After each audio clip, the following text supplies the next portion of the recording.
Police officers harassed me and violated me.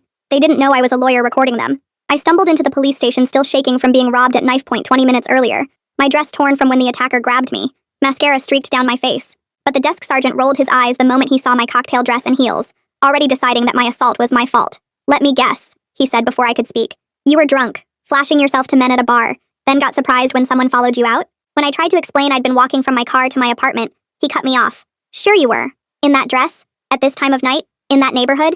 You were looking for something and found more than you bargained for." He called over Officer Harris, who looked me up and down slowly before speaking. "What were you really doing out there? Working?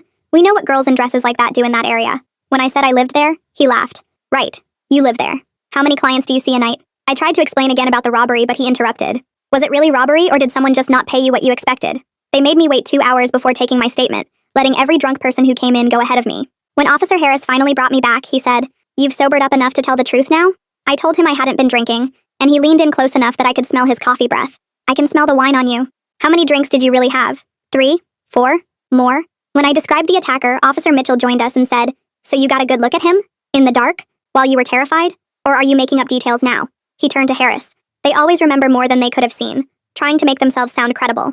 I showed them the cut on my arm from the knife, and Mitchell said, 'That could be self-inflicted. We've seen girls do worse for attention.' Harris asked what I was wearing for the report, then added, 'That dress is basically an advertisement. You can see everything. What did you expect walking around like that?' Mitchell chimed in, 'It's like leaving your car unlocked with cash on the dashboard. You're asking for trouble.' When I said that wasn't relevant, Harris said, 'Everything's relevant when you're dressed like you're for sale.' They asked for my phone to check for evidence, and started scrolling through my photos. Lots of party pictures here, different guy in each one. 'You sure one of your boyfriends didn't just get rough?' Mitchell showed Harris a beach photo. 'Look at this one. She definitely likes attention. Probably made the whole thing up when someone didn't give her enough.' When I insisted on filing a report, Mitchell said, 'You know filing a false report is a crime, right? If we find out you're lying about any of this, you'll be the one in handcuffs.' Harris added, 'We've had girls like you before. Make up stories when their night doesn't go as planned. When the drugs wear off, they regret their choices and cry robbery.' Harris stood up and walked around me slowly. 'Stand up.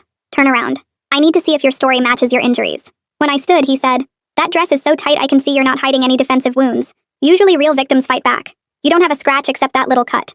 He made me turn in a full circle while he narrated to Mitchell about how untraumatized I looked. Mitchell grabbed my purse and dumped it out. 'Let's see what you're really carrying. Condoms? Paraphernalia?' He found my work ID tucked in a pocket but didn't look at it, just tossed it aside. 'Pepper spray? But you didn't use it? Sure you weren't just meeting someone you knew? Maybe the transaction went bad?' He pocketed the $20 from my wallet. 'Evidence.' Harris leaned back and said, 'Here's what really happened. You were out looking for a good time, maybe selling yourself, maybe just drunk and stupid. Someone took advantage of your bad decisions. That's not robbery, that's consequences.' Mitchell nodded. 'We could arrest you for public intoxication, solicitation, maybe drug possession if we search you properly, or you can stop wasting our time with this fake report.' I finally pulled out my actual business card and placed it on the table. 'No, here's what really happened. I'm a prosecutor with the DA's office. I've been recording this entire interaction from the moment I walked in. I showed them my phone displaying the recording app running for the past 2 hours and 17 minutes. Every single word you've said is on tape.' Both officers went completely gray, their mouths hanging open as they stared at the logo on my card. I held up my phone and turned the screen toward them, showing the recording app still counting up the seconds. The red recording dot pulsed steadily as the timer showed 2 hours, 17 minutes, and 43 seconds. Harris's face went from gray to white as he watched the numbers tick upward. Mitchell's hand started moving toward my phone like he was going to grab it. His fingers got within inches before he froze, realizing that snatching evidence from a prosecutor would make everything worse. Harris pushed back from the table so hard that his chair tipped backward. The metal legs scraped against the floor before the whole thing crashed down behind him. The sound echoed through the small interview room like a gunshot. Mitchell jumped at the noise and his knee hit the underside of the table. My purse items scattered across the surface rattled from the impact. I stood up slowly, keeping my phone visible in my hand the whole time. Neither officer moved or said anything as I started gathering my things from the table. My work ID went back in my purse along with my pepper spray and wallet. Mitchell had left the $20 bill sitting next to his notepad. I picked it up and put it back in my wallet while both officers watched. Harris stayed frozen next to his fallen chair while Mitchell sat completely still. I told them I needed to get medical attention for my injuries now. My voice came out steady even though my legs felt shaky underneath me. I walked to the door and neither of them tried to stop me. The hallway outside the interview room was empty except for the buzzing fluorescent lights. I could hear voices from the main area of the station as I walked toward the exit. My hands shook as I pulled out my phone to text Bianca while walking. The message was simple, but my fingers kept hitting the wrong letters. I had to delete and retype it 3 times before getting it right. At police station. Was robbed. Officers harassed me. Have full recording. Leaving now. The main area of the station had gotten busier since I'd been in the interview room. Several officers looked up as I walked past the front desk. The desk sergeant who'd been so dismissive earlier wouldn't meet my eyes. I pushed through the heavy glass doors into the parking lot. The cold night air hit my face and I realized I'd been sweating. My car was parked under a streetlight 3 rows back. I got in and locked the doors immediately before doing anything else. The recording was still running on my phone, so I stopped it and saved the file. My hands moved fast as I opened my cloud storage apps. I uploaded the audio file to Google Drive first, watching the progress bar slowly fill. Then I opened Dropbox and uploaded it there too as backup. While those uploaded, I attached the file to an email and sent it to my work account. The file was huge, so it took forever to send. I sat there for 5 full minutes making sure everything saved properly. Through my windshield, I could see the station's front windows. Harris and Mitchell were visible inside, standing near the desk sergeant's area. They were having what looked like an intense conversation with lots of hand gestures. Harris kept pointing toward the parking lot while Mitchell shook his head. The desk sergeant had his arms crossed and looked angry. I started my car but didn't drive away yet. Instead, I called the station's main number and asked to speak with Watch Commander Leo Barnett. The receptionist put me on hold for a minute before coming back. She said Commander Barnett wasn't available right now. I hung up and called Bianca's cell phone instead. It went straight to voicemail, so I left a detailed message. My voice cracked partway through describing what Harris and Mitchell had done. I had to pause and take a breath before continuing. I explained about the recording and that I'd already backed it up. 10 minutes later, my phone rang and Bianca's name appeared on the screen. Her voice was tight with anger when she asked if I was okay. I told her about the robbery first, then the harassment at the station. She interrupted to ask if I was hurt, and I mentioned the cut on my arm. She told me to go straight to the emergency room right away. Get a full exam, she said. Tell them you need Jade Hudson if she's working tonight. Bianca said she'd meet me at the hospital and handle everything with the department. I put the car in reverse but noticed movement near the station entrance. 2 officers had come outside and were watching my car. One started walking toward the parking lot, so I quickly backed out of my spot. As I drove toward the exit, the officer raised his hand like he wanted me to stop. I rolled down my window just enough to hear him. "You can't leave yet," he called out. I told him I wasn't under arrest and had the right to seek medical care. He stood there as I drove past him onto the street. The hospital was only 10 minutes away, but it felt longer. I kept checking my mirrors to see if anyone was following me. The emergency room was busy when I walked in. The triage nurse took my information and had me wait with everyone else. 20 minutes later, they called me back to an exam room. Jade Hudson introduced herself as the SANE nurse and explained what she needed to do. She photographed the cut on my arm from multiple angles with a special camera. Then she documented the bruising on my upper arm where the robber had grabbed me. The marks were turning purple and yellow already. She measured each bruise with a small ruler and wrote notes on a chart. Her hands were gentle as she cleaned the cut and put a fresh bandage on it. I felt disconnected from my body as she worked, like I was watching someone else get examined. She took photos of my torn dress and the dirt on my knees from where I'd fallen. Everything got labeled and put into evidence bags, even though this was for the robbery, not the harassment. My whole body felt heavy and exhausted as she finished the documentation. The door opened and Bianca walked in wearing jeans and a sweatshirt instead of her usual suit. She looked at my bandaged arm and the evidence bags on the counter and her jaw tightened. Jade stepped out to give us privacy and Bianca sat down in the plastic chair beside me. I pulled out my phone and found the recording file, my fingers still shaking a little as I hit play. Harris's voice filled the small room asking about how many clients I see a night. Bianca's face got harder with each word coming through the speaker.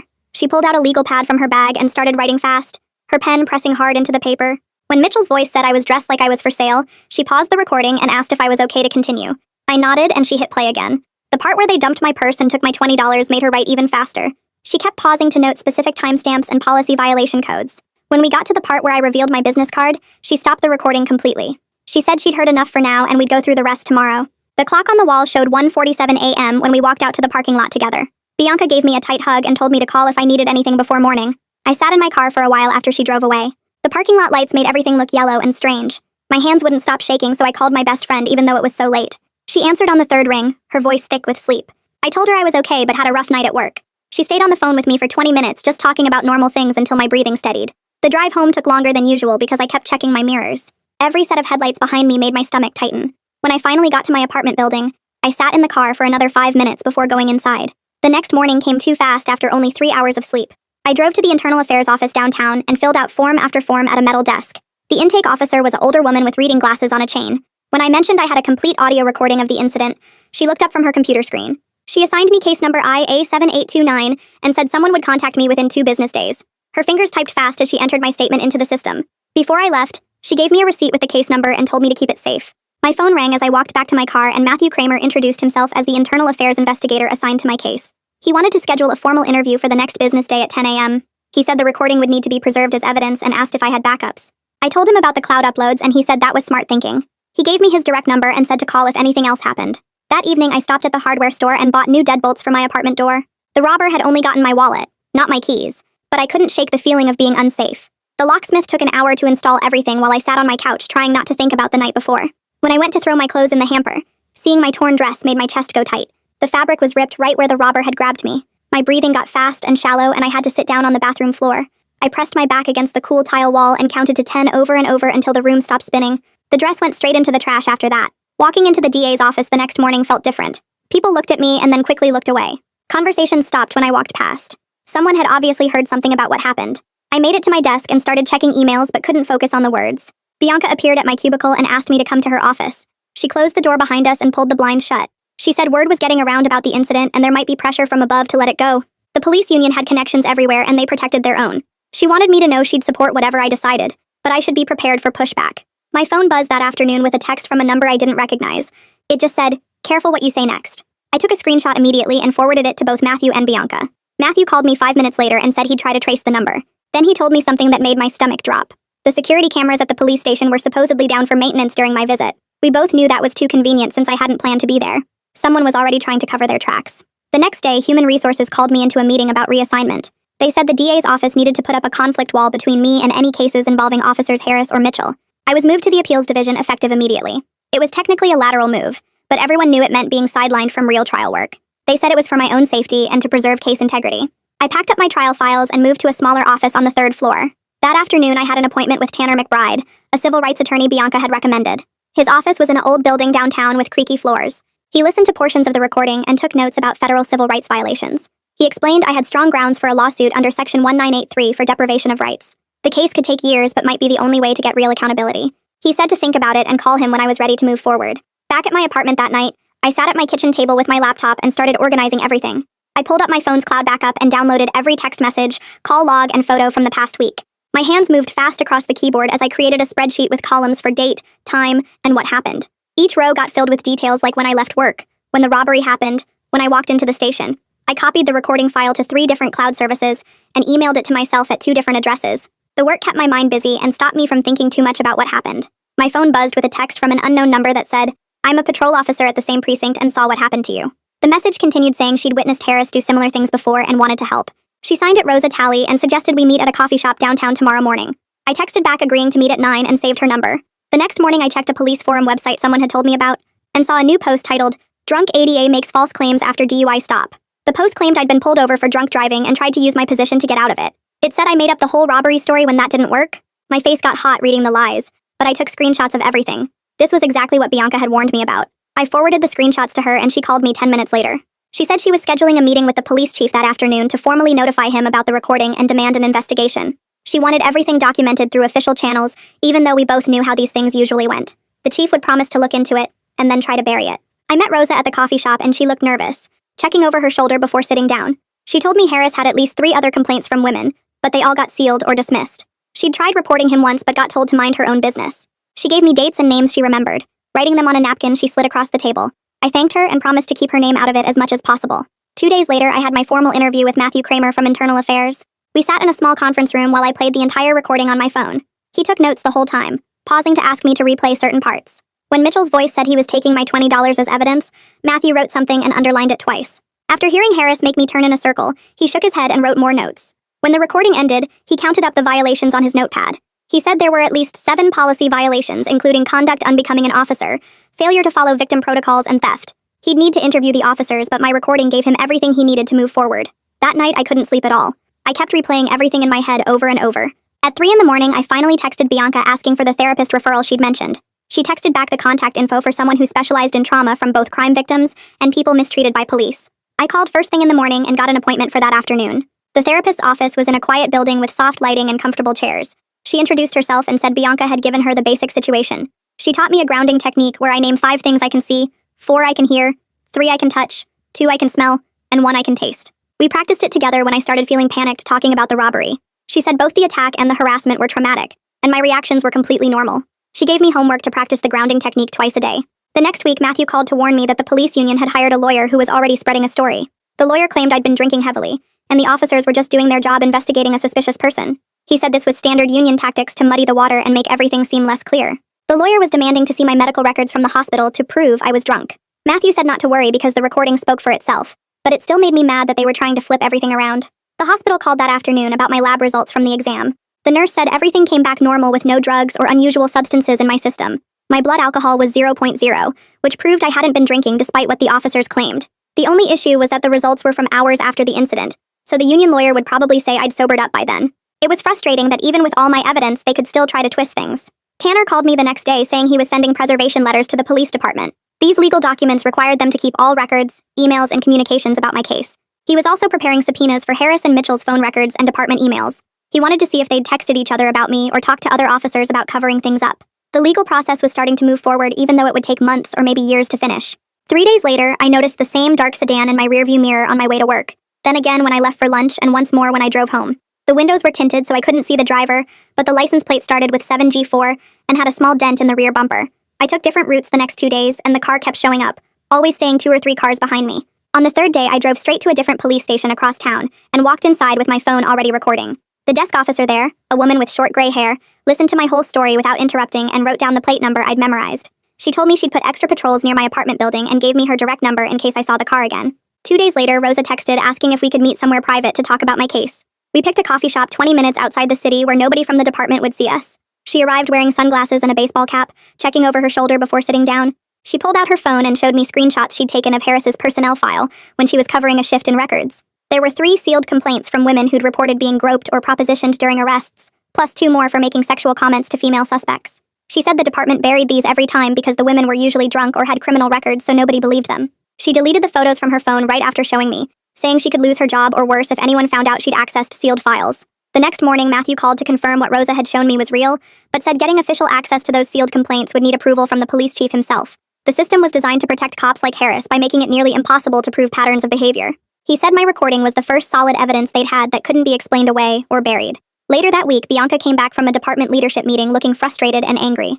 She told me the deputy district attorney had suggested I should consider dropping the complaint for the good of office relations with the police. Bianca had pushed back hard, reminding them that officers had stolen money from me and threatened false charges, but several people in the meeting thought I was making too big a deal out of it. She said she'd keep fighting, but warned me that I was becoming isolated in the office. Through public records requests that Tanner filed, we got maintenance logs for the police station and found something suspicious. The security cameras had gone into maintenance mode at 11:47 p.m., just 8 minutes before I'd walked in after the robbery. The maintenance was manually triggered from the watch commander's computer, not an automatic system update like they'd claimed. Someone had deliberately turned off those cameras. A week later, I got forwarded a police union email that had gone out to all members. It called me an anti-cop prosecutor who was trying to destroy good officers over a misunderstanding. The email suggested that officers should think carefully before cooperating with any cases I was involved in. Within days, I noticed officers at the courthouse would turn away when they saw me coming or whisper to each other as I passed. The ones I'd worked with before on cases suddenly became cold and formal, giving me only the bare minimum information I needed. Tanner sat me down in his office with a thick folder of similar cases and explained the reality of suing the police. He said civil lawsuits typically took 2 to 3 years minimum and would cost at least $20,000 in legal fees and depositions. We talked about getting funding from civil rights organizations or doing a contingency fee arrangement where he'd take a percentage of any settlement. Despite the long timeline and high costs, I decided to move forward because letting them get away with it would mean they'd keep doing it to other women. Matthew discovered something else during his investigation that made everything worse. Department policy required all officers to activate body cameras before any citizen interaction, but both Harris and Mitchell had kept theirs turned off during my entire visit. When Matthew pulled their camera logs, it showed they'd both manually deactivated them right before bringing me to the interview room. This wasn't just misconduct anymore. It was a deliberate pattern of covering their tracks. I spent a whole weekend writing an op-ed about police accountability and what happened to me, laying out how the system protects bad cops and punishes victims who speak up. But after talking with Bianca and Tanner, I decided not to publish it yet because it might hurt the investigation and give the union ammunition to claim I was biased. Keeping quiet when I wanted to scream the truth to everyone was one of the hardest things I'd ever done. Finally, 6 weeks after everything started, we got notice that an administrative hearing date had been set. Bianca, Tanner, and I started meeting twice a week to prepare my testimony and go over all the evidence we'd collected. We practiced hostile questioning where they'd attack my credibility and try to trip me up on details.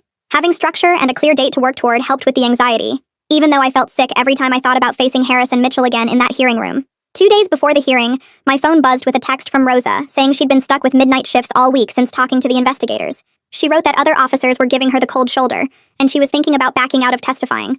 I felt sick reading her message because she was risking her whole career to help me. I texted back that I understood if she needed to protect herself, but thanked her for everything she'd already done. That same night, I spread all my evidence across my dining room table and started building a huge binder with tabs for each policy violation. I printed transcripts of the recording with timestamps highlighted in yellow marker next to the exact department policies they broke. My hands kept shaking as I organized everything, but having a task to focus on helped calm my nerves. Bianca came over to help me practice answering hostile questions, and we went through every possible attack they might throw at me. She pretended to be the union lawyer and asked me why I didn't immediately identify myself as a prosecutor if I wasn't trying to trap them. We practiced my answer 20 times until I could say it without my voice cracking. The next morning, a courier delivered an official envelope from the police department's legal team. Inside was a settlement offer for $15,000, but it came with a non-disclosure agreement that would prevent me from ever talking about what happened. I called Bianca immediately and told her there was no way I'd sign something that let them sweep this under the rug. She agreed completely and said silence would just let them keep doing this to other women. 3 days later, I walked into the administrative hearing room wearing my most conservative suit with my binder clutched against my chest. Harris and Mitchell sat at a table across the room in their dress uniforms looking straight ahead without acknowledging me. My legs felt weak as I took my seat at the witness table, but I forced myself to sit up straight. The hearing officer asked me to state my name for the record, and my voice came out as barely a whisper at first. I cleared my throat and started again, louder this time, telling my story from the beginning. As I described walking into the station after being robbed, my voice got stronger and steadier with each word. I played the recording through the room's speakers, and watched Harris's jaw clench when his voice filled the room saying I was dressed like I was for sale. Mitchell shifted in his seat when we got to the part where he pocketed my $20. After my testimony, Matthew took the stand and laid out his investigation findings in careful detail. He confirmed that both officers violated the body camera policy by manually turning them off before our interaction. He showed logs proving the desk sergeant never called for a supervisor despite policy requiring it for assault victims. The union lawyer tried to argue that the officers were just doing their job, but Matthew had documentation for every single violation. During a break, Rosa found me in the hallway and handed me a manila envelope with printed text messages inside. The messages showed other officers joking in a group chat about teaching the uppity prosecutor a lesson and making sure I knew my place. Rosa's hands were shaking as she gave them to me, and I squeezed her arm in thanks before she hurried away. When we went back in, I submitted the texts as evidence and watched the hearing officer's face get harder as she read through them. Her eyebrows pulled together when she got to the part where someone wrote that they should have arrested me just to see how I liked being in cuffs. After 2 more hours of testimony and arguments, the hearing officer announced she was ready to issue her findings. She sustained violations for conduct unbecoming an officer, failure to activate body cameras, theft of property, and 2 other policy breaches. 2 charges about improper detention weren't proven, but we'd won on the major points that mattered most. The union representative immediately stood up and announced they'd be filing an appeal within the hour. By the end of the day, both Harris and Mitchell were suspended with pay pending the arbitration process. It made me angry that they were still getting their paychecks, but at least they couldn't hurt anyone else while suspended. The next week, my supervisor called me into her office to discuss a reassignment to the white-collar crime unit. She framed it as a promotion with better hours and more interesting cases, but we both knew it was really about keeping me away from patrol officers. The white-collar unit meant dealing with federal agents and forensic accountants instead of street cops who might hold a grudge. I accepted the transfer because it was actually a step up, even if the reason behind it made me mad. Tanner called that afternoon to tell me he'd filed our civil lawsuit against the city and department. Within 3 days, the city attorney's office sent over their first settlement offer of $10,000. Tanner laughed when he read it to me over the phone and said they were testing to see if I'd go away cheap. We rejected it immediately and started preparing for what we both knew would be a long fight ahead.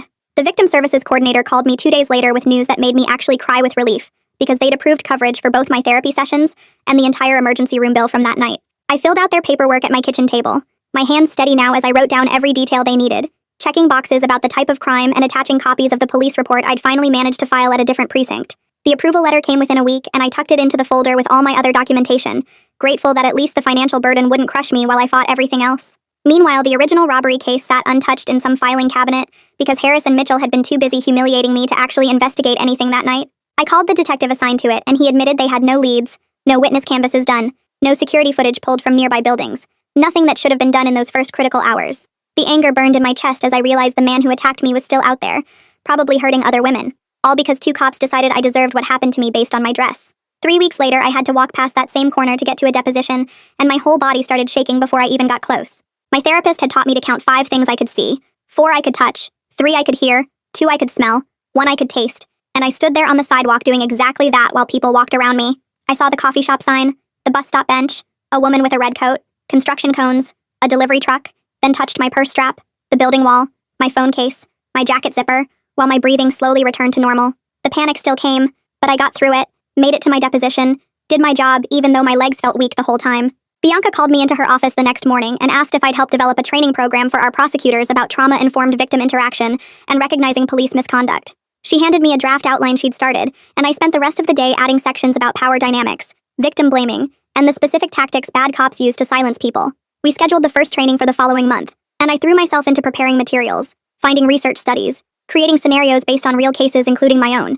Rosa texted me that afternoon saying she'd just filed her own retaliation complaint because they'd moved her to midnight shifts in the worst district after she'd given that statement about the text messages. We met for coffee, and she showed me the documentation she'd been keeping. Every schedule change, every hostile interaction, every time someone accidentally forgot to tell her about a meeting. I helped her organize everything chronologically and gave her Tanner's number in case she needed a lawyer too. She squeezed my hand across the table and said, having someone who understood made it bearable.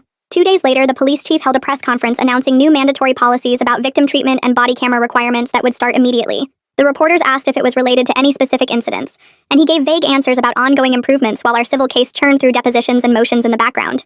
I watched the conference from my office and felt both vindicated and exhausted, because real change shouldn't require someone to nearly destroy their career to make it happen. That weekend, I had a security company come install cameras at my apartment, one at the front door, one covering the parking area, another watching the back entrance. The installer showed me how to check the feeds on my phone, and I spent an hour that night going through all my social media accounts, making everything private, removing location tags from old posts, unfriending people I didn't really know. Setting these boundaries made me feel like I had some control back, even if I still jumped every time I heard footsteps behind me at night. My therapist said that was normal and would fade with time, but taking active steps to protect myself was healthy. 3 months after everything started, I walked past the police station on my way to the courthouse for a completely different case. The new desk sergeant, a woman who'd been transferred in after the policy changes, looked up as I passed and gave me a respectful nod that felt like acknowledgement of everything that had happened. I nodded back and kept walking, my steps firm and confident now, surrounded by allies like Bianca and Rosa and Tanner, knowing that speaking truth to power had cost me sleepless nights and panic attacks, but had also made me stronger than I'd ever been before. Thanks for sticking with me through all my questions and wonderings. It's always so interesting exploring this stuff together. Until we meet again, take care. Subscribe for more content like this.